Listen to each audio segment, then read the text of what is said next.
berbagi untuk negeri, guru penggerak majukan pendidikan, guru penggerak menghamba.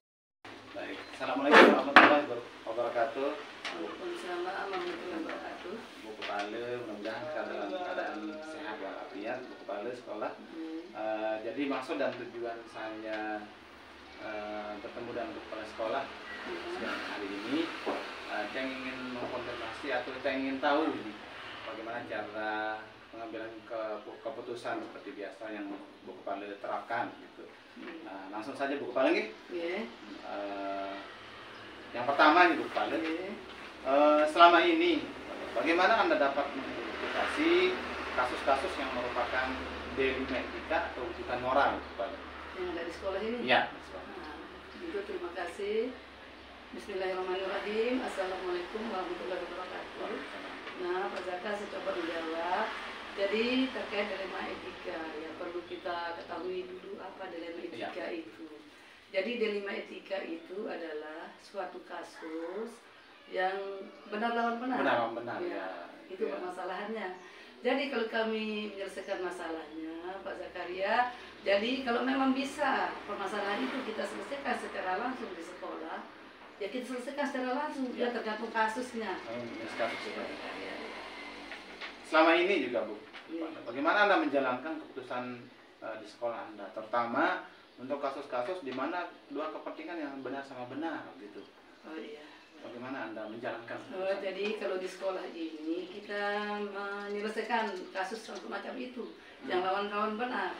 Ya, jadi kita perlu tahu dulu akar permasalahannya. Ya. Kalau memang akar permasalahannya mudah dapat diselesaikan secara langsung, ya kami selesaikan secara langsung. Kalau memang agak rumit permasalahannya, ya perlu kita adakan musyawarah sama teman-teman ya, yang berada di sekolah kita ini, ya dengan guru, pokoknya semua warga sekolah. Gitu. Jadi itu adalah prosedur mungkin ya, prosedur sebelum memutuskan suatu masalah, dipelajari dulu, ditahu dulu akarnya, baru memutuskan namanya. Ada enggak kira-kira menurut Ibu Kepala Sekolah langkah apa yang paling efektif dalam menyelesaikan satu masalah? Jadi langkah yang paling efektif untuk menyelesaikan masalah, ya kita cari dulu akar permasalahannya. Ya.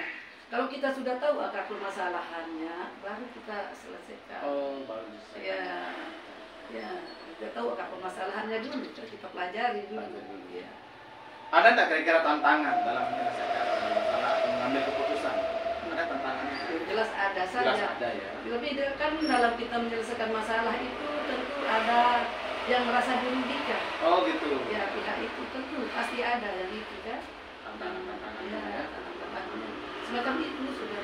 Jadi suatu pihak, misalnya pihak yang kita selesaikan masalahnya karena dia merasa benar dan kita juga merasa benar. Ya? Jadi ada pihak yang merasa dirugikan dalam menentukan keputusan tersebut.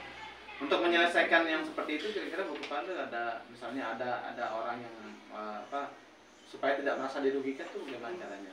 Ya, supaya tidak merasa dirugikan, ya tapi namanya kasus kan, ya perlu kita adakan itu seperti yang tadi, kita adakan pelajari dulu masalahnya, kemudian kami cari dari teman juga, bagaimana ya masukan dari teman untuk menyelesaikan masalah tersebut.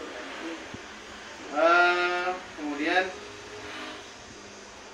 ada apakah masalah itu langsung diselesaikan di tempat atau memang harus dipelajari dulu baru diputuskan? Memang kasusnya ringan atau bisa diselesaikan secara langsung, ya kita selesaikan secara langsung secara langsung di tempat. Kalau memang perlu, misalnya agak rumit seperti yang saya katakan tadi, ya perlu kita dulu pelajari terlebih dahulu kasusnya itu apa, akar masalahnya. Ada enggak Ibu Kepala Sekolah yang yang membantu Ibu Kepala Sekolah dalam menyelesaikan suatu kasus atau dalam mengambil keputusan itu? Ada ya, teman-teman kita sih seperti penjaga, seperti teman-teman kita guru yang ada di sekolah. Bentuk bantuannya kira-kira apa? Masukan-masukan. Masukannya dari masukan dari teman-teman. Yang terakhir mungkin Bu Kepala, ada tidak faktor-faktor yang selama ini mempermudah atau membantu Bu Kepala Sekolah dalam mengambil keputusan? Ada nggak faktor-faktornya? Ada. Ada ya. Ya, faktor-faktornya itu seperti misalnya kalau kasusnya itu agak rumit, seanggap agak rumit, Ya, ya. seadakan musyawarah sama Musyawarah teman. dulu, Jadi ya. kan teman-teman yang bantu kita itu udah kalau.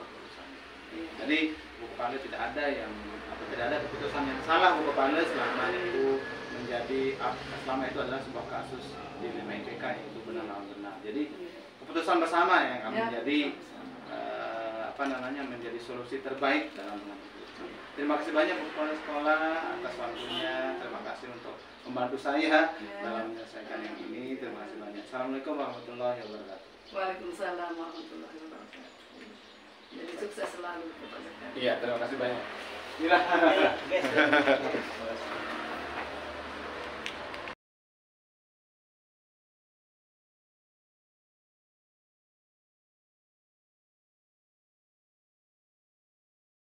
Assalamualaikum warahmatullahi wabarakatuh, Ibu Kepala Sekolah. Perkenalkan, saya Muhammad Zakaria, CGP Angkatan 8 Bogor Barat. Jadi maksud dan tujuan saya ke sini adalah ingin mengetahui bagaimana sih praktek pengambilan keputusan di sekolah dalam menangani sebuah kasus. Jadi kasus ini ada dua, Bu Kepala, ada yang mengarah kepada dilema etika dan ada yang mengarah kepada dilema moral. Kalau mengenai dilema etika itu ada yang benar lawan benar. Jadi kasus itu seolah-olah kita mengambil keputusan itu seolah-olah menjadi dilema. Apa yang akan kita ambil itu tidak ada yang salah, Bu Kepala. Hanya saja bagaimana cara mengambil keputusan. Baik Bu Kepala, kita langsung saja mulai dengan sebelumnya Bu Kepala siapa? Baik, Sri Mulyani. Sri Mulyani. Kepala Di SD 2 Berusaha. Terima kasih banyak. Saya langsung saja bertanya Bu Kepala. Silakan. Selama ini Bu Kepala, bagaimana Anda dapat mengidentifikasi suatu permasalahan itu apakah dikatakan rujukan moral dan dilema etika?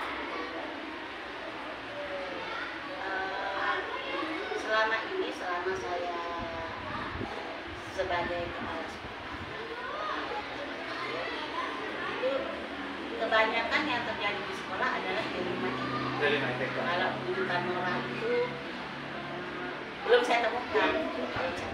Jadi yang banyak adalah di mana terkadang di sekolah itu ada satu permasalahan, baik itu dari siswa dengan siswa maupun guru dengan guru, di mana ya namanya orang punya istilahnya masalah, pasti melakukan pembenaran diri. Oh iya. Baik itu siswa maupun guru. Jadi mereka itu pembenaran diri bahwa saya loh yang benar. Jadi mereka ribut, saya benar. Yang satu juga mengatakan benar. Itu suatu dilema bagi kita, cara menyelesaikannya seperti apa. Kalau untuk siswa itu lebih mudah ya kita memberikan keputusan. Itu hanya dengan sedikit ini loh, kalau mahasiswa itu kita tanya dengan lebih detail sambil kita melihat dan meminta kejujuran. Jadi dengan bukan kita tidak kasar caranya ya, kita pendekatan, kita bujuk, kita itu sambil kita peluk, kita apa, tanya berhati dan menjawab. Kali yang satu ini kita jawab. Yang penting pada saat kita menyelesaikan itu jangan kita suruh ini ngomong, pokoknya satu-satu kita suruh. Jadi satu dulu, setelah itu baru kita tanya jujur sama bu guru, kita bilangkan yang mana yang ini duluan. Pada akhirnya karena kita melakukan dengan pendekatan, dengan kasih sayang yang kita tunjukkan, bukan dengan emosi, anak itu langsung mengatakan, menemukan bahwa oh iya ternyata ada salah satu dari mereka yang akan mengatakan intinya salah lah begitu, artinya dia satu membela diri, yang satunya mengatakan bahwa itu. Jadi seperti itu ya kalau untuk diskusi. Dan memang itu sering terjadi. Namanya siswa itu bermain di halaman pun jam istirahat itu yang terjadi. Oke, sebentar baik lagi gitu ya. Iya. Itu dan sebisanya kalau di sekolah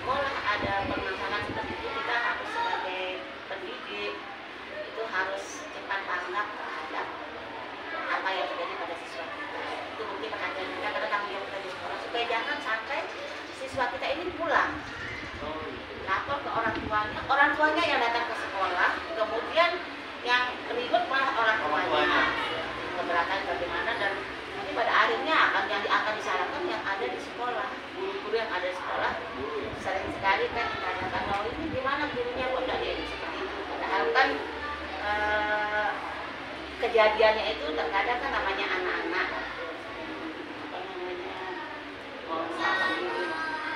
Itu kalau pada siswanya ya menarik sekali ini mengenai dilema etika. Jadi selama ini belum ketemu ya, belum ada. Mudah-mudahan belum ada yang bukan moral apa ya. Nah, baik, Bu Kepala, apakah bagaimana cara menganalisis itu? Artinya bagaimana, apa tindakan-tindakan yang bisa diambil? Bagaimana sih prosedurnya? Atau ada orang yang membantu menyelesaikan masalah? Kalau di sekolah, karena kita di SD ini awal sih memang dari guru kelasnya, karena mereka yang lebih tahu sifat dan watak anak-anak itu. Jadi mereka yang keseharian mereka, kalau sebagai pimpinan kan kita hanya serta saja, tetapi sebagai seorang pun kita harus tahu apa namanya watak daripada siswa kita secara keseluruhan. Secara umum itu harus kita tahu yang istimewa itu yang mana, yang ini bagaimana. Jadi informasi itu bisa kita dapat dari guru kelasnya. Jadi cara saya kalau misalnya ada permasalahan di kelas misalnya, itu setiap hari Sabtu sepulang sekolah siswanya pulang siswa, kita guru-gurunya biasanya kumpul. Itu rutin kami lakukan. Ditanya per kelas bagaimana pembelajaran minggu ini, ada masalah apa tidak, apa masalahnya. Itu kalau masih dalam apa namanya tahap yang dulu yang kita lakukan seperti itu. Jadi kemudian termasuk dalam kesulitan belajar segala macam itu hari satu waktu itu dalam satu minggu kita melakukan diskusi, kemudian kita carikan solusi bagaimana yang terbaik, termasuk kita tadi itu. Jadi kalau ada kalau ini biasanya kan informasi guru kelasnya itu misalnya kelas anaknya di kelas 3 yang bermasalah, informasi dari guru kelas 1 dan kelas 2 itu pasti ada menyampaikan, oh anak itu memang begini, jadi dari sana kita bisa menganalisis, oh ya kalau ini begini, cara menganalisa seperti ini. Jadi itu perlunya kalau kita sebagai seorang pendidik perlu ada yang kita pelajari namanya psikologi ya. Psikologi perkembangan anak. Jadi kita tahu ya beda perlakuan kita terhadap kelas 1 dengan kelas 6. Oh iya. Karena mereka udah beda perkembangan. Ada nggak tantangan kira-kira dalam mengambil keputusan? Tantangannya terkadang apa ya yang ada di siswa ini ya, kejujuran itu ada. Jadi di sekolah sebaiknya kejujuran anak itu harus kita utamakan, harus kita gali betul supaya mereka bisa jujur, karena hanya dengan kejujuran itu segala sesuatu apapun itu bisa kita selesaikan. Dari kasus itu Bu Kepala kira-kira apakah penyelesaiannya harus hari itu saja atau dipelajari dulu? Kalau memang kasusnya hanya di sekitar sekolah bisa hari itu langsung dengan prosedur guru kelasnya dulu. Jika tidak bisa guru kelasnya tidak ini masih namanya anak yang tadi itu pembenaran diri, biasanya mereka guru itu menyerahkan ke kepala sekolah. Dari sinilah baru kita menyelesaikan. Kalau kasusnya parah misalnya sampai anak itu bagaimana apalagi sampai bagaimana terluka atau gimana itu ada juga kita lakukan tindak lanjut. Misalnya kita panggil orang tuanya supaya jangan pihak sekolah saja yang tahu, orang tua tidak tahu. Jadi supaya orang tua juga tidak menyerahkan sepenuhnya ke sekolah tentang anaknya itu. Jadi kita harus kerjasama dengan orang tua. Itu yang kami lakukan selama ini. Siapa kira-kira yang membantu Bu Kepala dalam menyelesaikan masalah? Biasanya guru kelas, kemudian guru agama. Kalau kita kan tidak punya guru GP. Oh iya. Ya, guru kelas, guru agama. Jadi pendekatannya itu dengan guru kelasnya kan karena orang tuanya di kelas, bukan, kemudian guru agama dengan pendekatan keagamaan. Ada nggak kira-kira Bu Kepala ada faktor-faktor yang mempermudah Bu Kepala dalam menyelesaikan satu masalah? Misalnya dikumpulkan semua guru enak, dikumpulkan anak untuk belajar bicara, dalam menyelesaikan masalah. Ada nggak kira-kira faktor-faktor yang dapat membantu Bu Kepala dalam menyelesaikan masalah? Kalau saya pribadi, karena saya dekat dengan anak, ya, dan dia dengan siswa itu saya seperti sama anak sendiri. Kadang-kadang welcome sama anak, jadi terkadang sekedar bilang, Bu, ini ada klien, bilang begitu, atau ada ini. Sekedar kesana saja, udah pada ngelapor, mereka yang ngelapor. Tinggal tak belajar, mana yang benar laporannya, tinggal gitu aja, jadi tidak terlalu mengalami kesulitan. Penting bagi guru itu membuka diri ya. Harus membuka diri, memang guru atau kepala sekolah itu harus buka diri terhadap masyarakat di lingkungan sekolah itu, warga sekolah itu. Termasuk misalnya ada bilik kantin yang begitu, kita harus buka diri. Karena sering terjadi juga kan terkadang kalau di kantin loh ini ya, makanannya mungkin yang tidak boleh untuk anak. Jadi kalau kita sudah terbuka, sudah akrab dengan pedagang, kita ngomong enak. Nanti dia bilang ini tidak usah gini-gini, nah itu enak. Jadi lebih ke pendekatan kekeluargaan yang kita pakai untuk menyelesaikan suatu masalah. Iya, satu masalah. Terutama yang masalah genetika. Iya. Terima kasih banyak Bu Pan. Hanya itu mungkin saja yang tanyakan. Yang koordinasi bagaimana cara pengambilan keputusan. Jadi ini akan saya simpan sebagai pembelajaran saya. Kemudian saya sebagai temuan juga nanti mungkin. Terima kasih banyak. Kurang lebihnya saya mohon maaf. Assalamualaikum warahmatullahi wabarakatuh.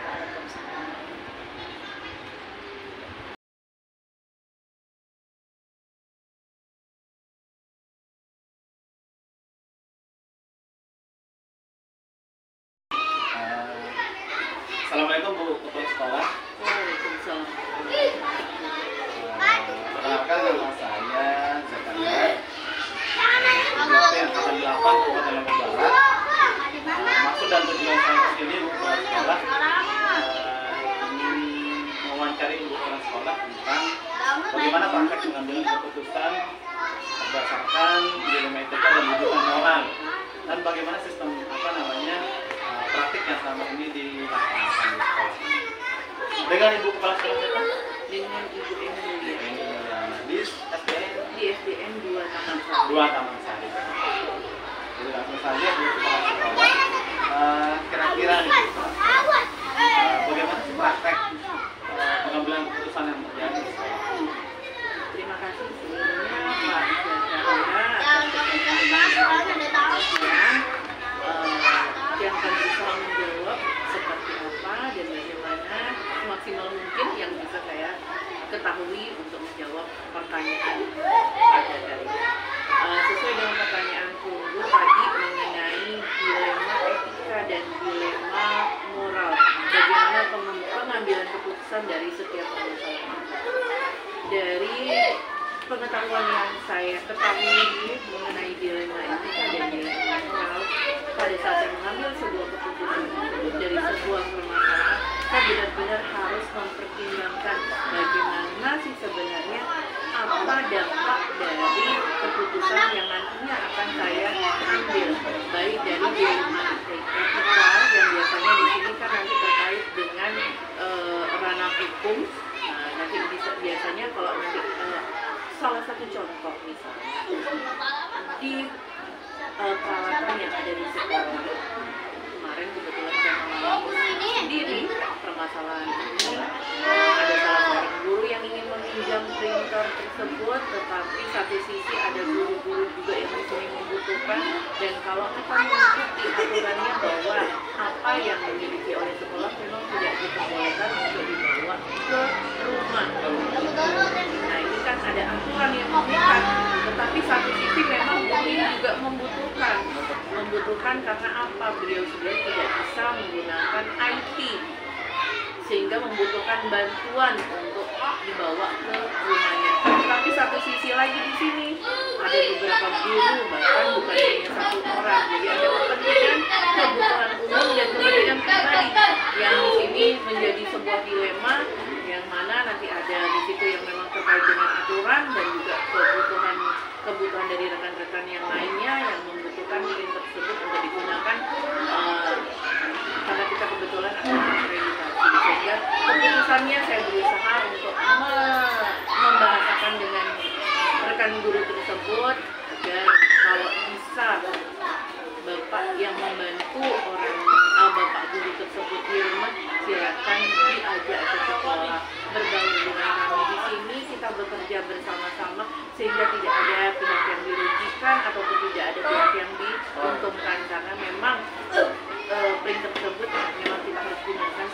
bersama.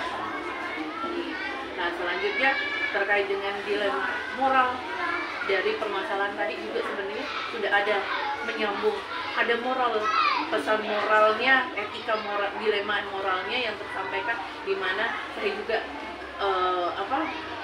mempertimbangkan bagaimana sih sebenarnya kebutuhan dari teman tersebut yang harus membawa, kasihan karena beliau juga sudah faktor usia yang tidak bisa menggunakan printer dan juga IT, sehingga membutuhkan untuk membawa printer tersebut ke rumah.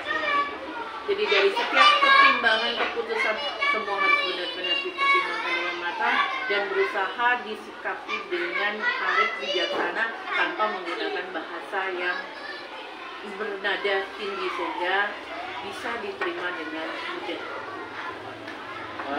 Terima kasih Bu Kepala, ini sangat luar biasa sekali jawabannya. Kembali, kira-kira ada nggak tantangan dari pengambilan keputusan itu dilakukan? Terima kasih Pak Guru.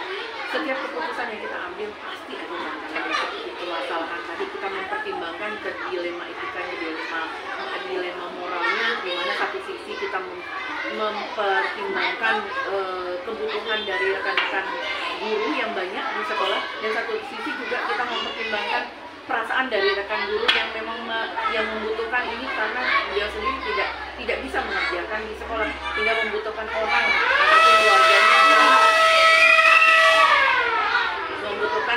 keluarganya yang membantu di rumah. Ini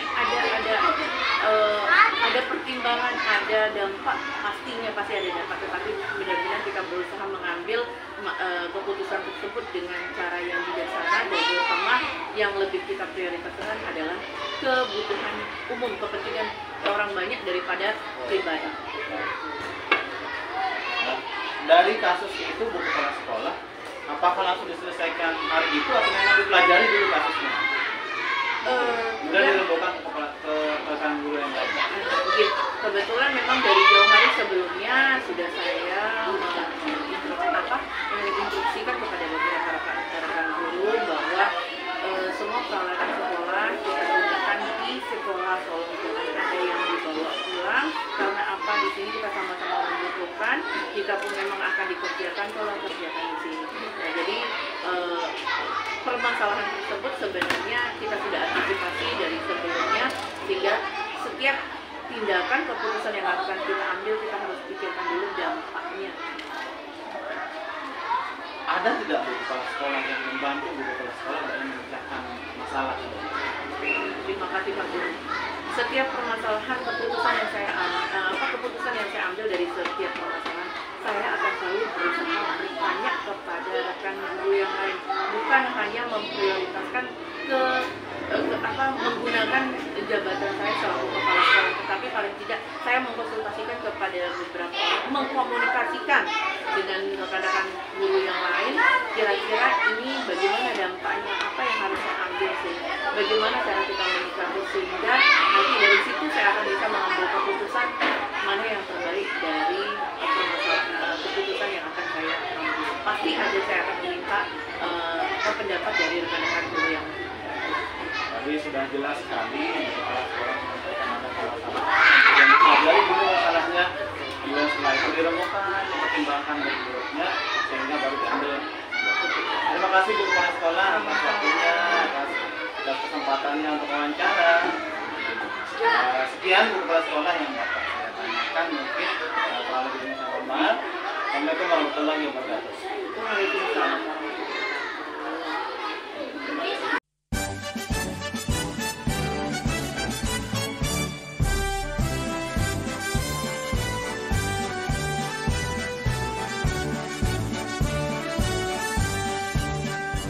Bulatkan tekad, kuatkan hati, negeri ini memanggilmu kawan. Belajar bergerak berbagi untuk negeri, guru penggerak majukan pendidikan. Guru penggerak menghamba pada murid, kreatif rancang pembelajaran. Hargai potensi, tingkatkan prestasi, lahirkan profil pelajar. Pancasila.